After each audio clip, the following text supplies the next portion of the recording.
প্রযুক্তির জোয়ারে দেশ যখন ভাসছে, তখন একদল মানুষের ভাগ্য এখনো আটকে আছে ডিঙি নৌকায়। পাহাড় আর নদীর মাঝখানে প্রকৃতির এই আবরণে বন্দী প্রায় 20,000 জীবন। প্রতিদিন ছোট ডিঙি নৌকায় চড়ে ঝুঁকি নিয়ে নদী পার হয় শিশু থেকে বৃদ্ধ।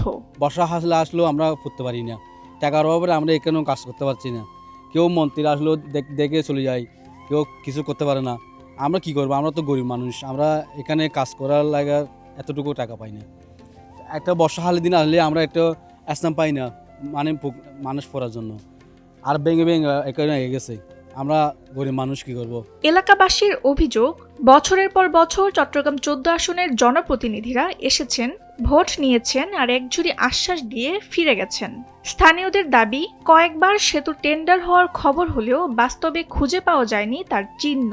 যে আমাদের যেটা একটা ব্রিজ দরকার ছিল, আমাদের যেগুলোর মানে যেগুলো এলাকার লোকজন ভোগান্তের মধ্যে ছিল একমাত্র ব্রিজটা নিয়ে, যে আমরা বর্ষাকাল আমরা প্রচুর কষ্ট পাই। এখানে করছিল, টেন্ডার হয়েছিল, কাজ করে নাই, এগুলো এদের বিষয়। ঠিক আছে, এখানে টেন্ডার হয়েছিল কিন্তু আমরা শুনছি ব্রিজের কাজ টেন্ডার হয়েছিল, এটা শুনছি কিন্তু করে নাই কেন সেটা হলো এদের বিষয়, আমরা জানি সেটা।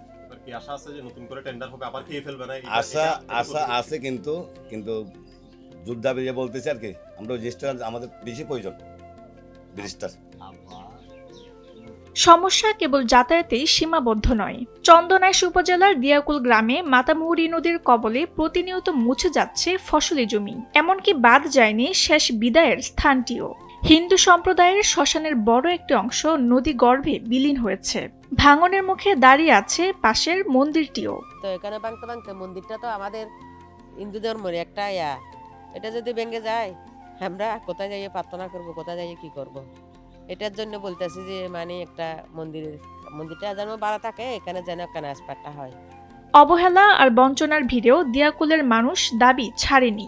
তারা আশা করছেন সামনের দিনগুলোতে হয়তো দৃশ্যপট বদলাবে। চট্টগ্রাম থেকে মোহাম্মদ আকিলের পাঠানো তথ্যচিত্রে ডেস্ক রিপোর্ট, তাসনিম হোসেন লিয়া।